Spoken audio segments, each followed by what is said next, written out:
अब जब हम त्रिकुटी पर पहुंचेंगे, वहां पर ये काल भगवान का एक स्थान है। वहां पर एक धर्मराय नाम से बैठा है, जो इसका लेखाकार है, काल का अकाउंटेंट है। तो जब हम त्रिकुटी पर जाने से पहले ब्रह्मा विष्णु महेश के इन कमलों में से, इनके लोकों में से होकर जाना पड़ेगा। देखो पुण्यात्मा भोली आत्मा क्या कहते हैं, जो नकली संतों के अनुयायी हैं, वो ये कहते हैं कि जाना एक स्थान पर है, रास्ते न्यारे न्यारे। ये भी उनकी छोरी गलत है। रास्ता भी एक है और जाना भी एक स्थान पर है। जैसे हमने ये जीव इस शरीर के अंदर है, इस शरीर के अंदर जो जीव है, इसको इन कमलों के अंदर से होकर जाना, गुजर कर जाना पड़ेगा, और कोई तरीका नहीं है, कोई रास्ता ही नहीं है।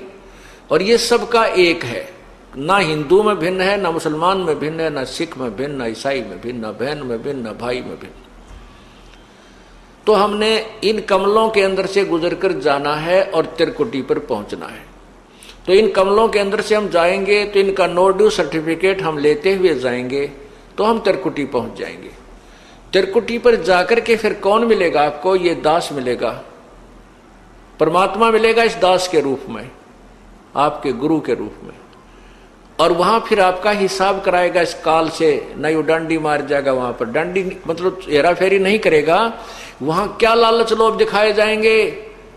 जो आपने कर्जा उतार दिया ब्रह्मा विष्णु महेश का, यह मंत्र जाप करके, जो आपको प्रथम मंत्र दिया जाता है, उसके बाद भी आपका ढेर सारा धन बच जाएगा, इतना बहुत गना धन का मतलब ये कमाई बच जाएगी। वहां आपको लालच दिया जाएगा कि देख आपकी इतनी कमाई है, इतने वर्ष तक ब्रह्मा के लोक में ऐसे ठाठ करेगा, वहां ऐसा महादेव बनेगा, वहां पर इंद्र बन जाएगा, ऐसे ठाठ करेगा।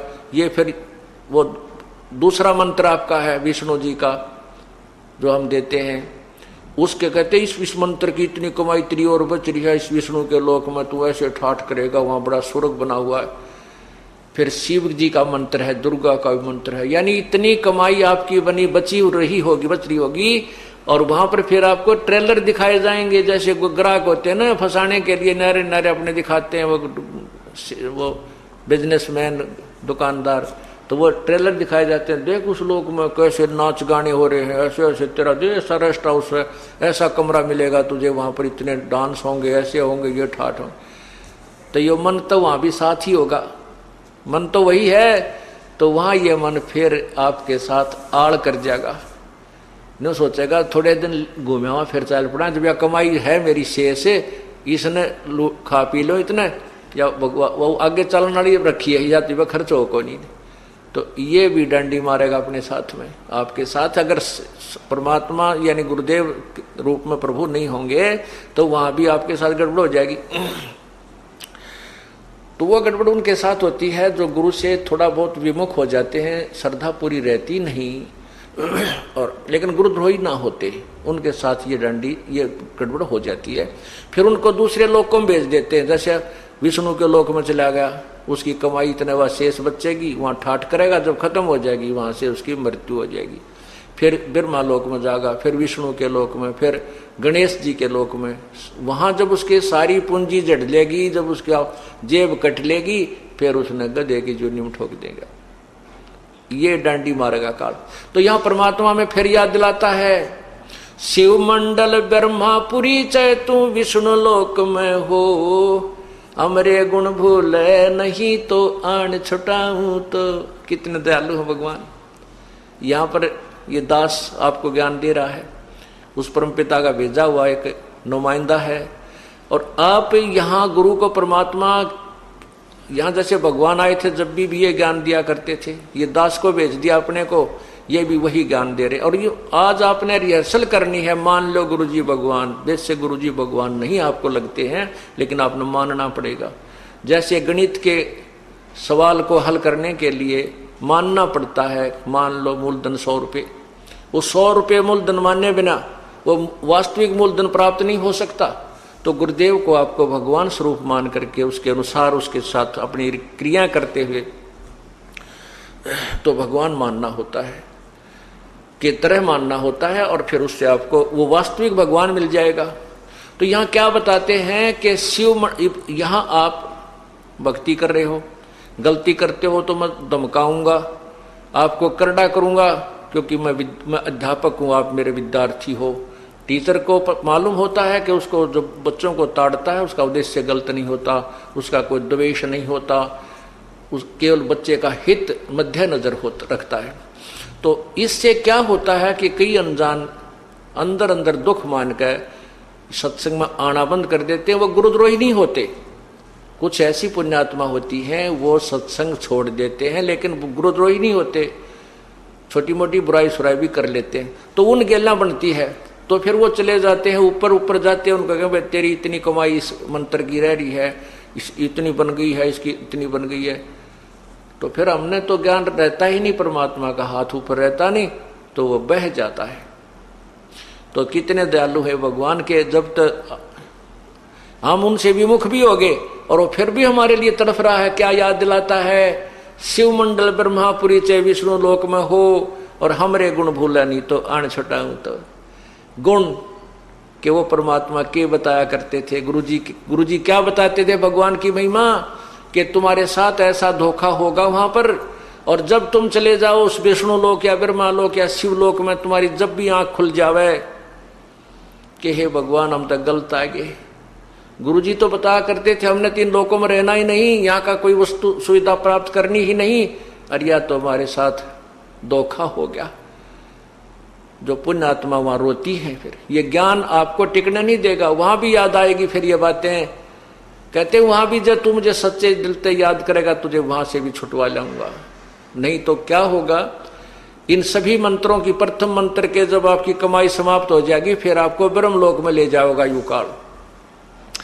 ये जो ओम का जो जाप है, इसका ब्रह्मलोक में आपको सुविधा देगा, और वहां मनमाने 1000 युग तक आप वहां रह सकते हो।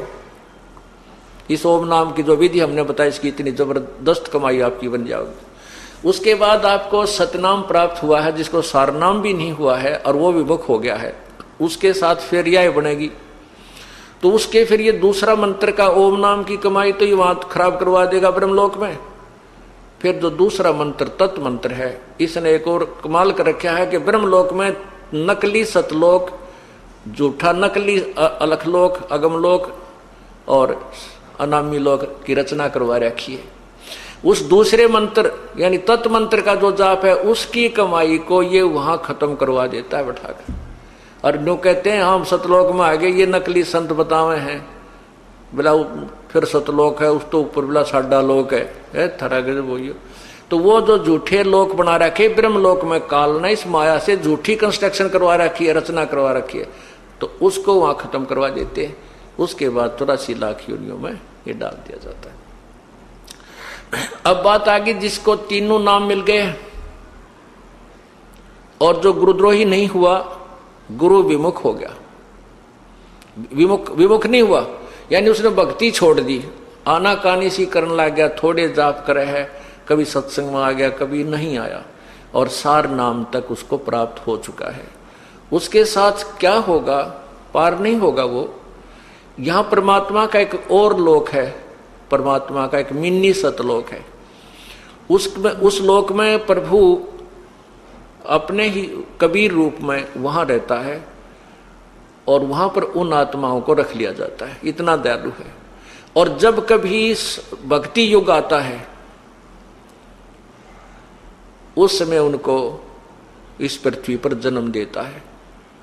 यानी पहले कभी किसी युग में आपको प्राप्त हुआ होगा, तो उनमें से कुछ पुण्यात्माएं आकर के परमात्मा ने 600 वर्ष पहले फिर उनको जमीन पर पटका, आकर के अपना पूरा उनको ज्ञान दिया, उनकी भक्ति बनवाई, और फिर दोबारा मनुष्य शरीर में प्रारंभ कर दिया। तो वही व्यक्ति अब जन्म पाते पाते अब यहाँ आ चुके हैं, इस अब भक्ति काल आ गया है। तो ये भक्ति काल में आए हुए जो प्राणी हैं, जो सतलोक में यानी यहाँ परमात्मा के सतगुरु के लोक में से जो तुरंत यहाँ जन्म मिला है, उनको फिर मनुष्य जन्म मिलता हुआ आ रहा है। जैसे वो 64 लाख परमात्मा के शिष्य हुए थे आज तक 600 साल पहले, 550 वर्ष पूर्व, तो उनको उस समय परमात्मा ने एक परीक्षा ली थी वो सब रिजेक्ट हो गए थे। वो गुरुद्रोही नहीं बने थे, वो भक्ति छोड़ गए थे, गुरु जी के पास जाना त्याग गए थे। वही अब जन्म लेते हुए आ रहे हैं।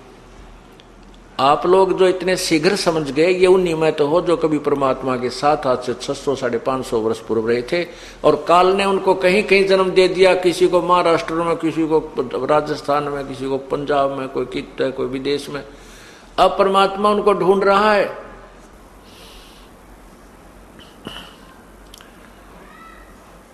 आज सुबह के सत्संग में श्रोताओं ने सुना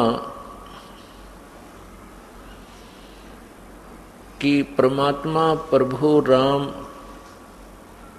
खुदा अल्लाह की क्या परिभाषा होती है। पवित्र गीता जी के ज्ञान के विषय में आपने संक्षिप्त सी जानकारी प्राप्त की, जिसमें गीता ज्ञान दाता ने किसी अन्य प्रभु के विषय में बताया है कि जो पूर्ण परमात्मा है, जिस भगवान की, जिस परमात्मा की साधना से जीव का पूर्ण मोक्ष संभव है, जन्म मृत्यु सदा के लिए समाप्त हो जाती है।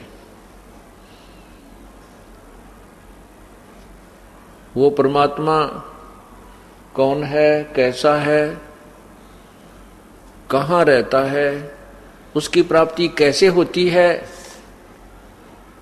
ये जानकारी आपको इस 5 दिन के सत्संग में प्राप्त होगी। आज सुबह आप सुन रहे थे कि गीता ज्ञान दाता प्रभु ने बताया है कि वो परमात्मा परम अक्षर ब्रह्म है।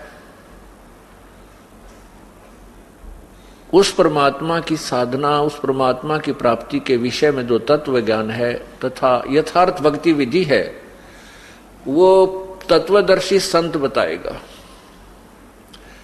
संकेत दिया है गीता जी के अध्याय नंबर 17 के मंत्र 23 में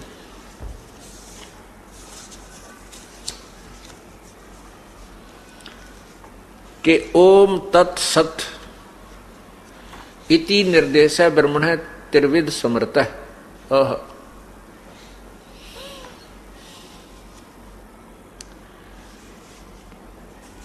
ओम तत्सत इति निर्देश ब्रह्मण त्रिविध समर्थ। ब्रह्मण माने पूर्ण परमात्मा की भक्ति के लिए ओम तत्सत इस 3 मंत्र के जाप का निर्देश है। निर्देश का अर्थ है कि नथिंग एल्स, इसके अतिरिक्त कोई और आदेश नहीं है, केवल 3 मंत्र का जाप है उस परम पिता के प्राप्ति का। ये निर्देश है। अब निर्देश से आप अच्छी तरह परिचित हैं। निर्देश किसे कहते हैं? जिसमें आदेश व दिशा दोनों ही दी जाती है।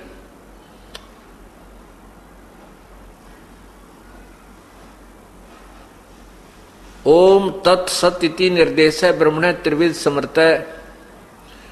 ब्राह्मणा तेन वेदेन, ब्राह्मणा तेन वेदा च यगा च विहिता पुरा। सृष्टि के आरंभ में ब्राह्मणा माने विद्वान पुरुष, तत्वदर्शी संत, इसी ज्ञान के आधार पर अपनी धार्मिक क्रियाएं किया करते थे। गीता जी में लिखा है कि अर्जुन, ये ज्ञान कुछ समय तक तो ठीक चला, ये ज्ञान मैंने पहले सूर्य से कहा था। 4थे अध्याय में गीता ज्ञान दाता कहते हैं कि अर्जुन, ये ज्ञान जो आज गीता जी में बताने जा रहा हूं, यह ज्ञान मैंने पहले सूर्य से कहा था। ये सूर्य नहीं जो आग का गोला है, एक सूर्य नामक देवता है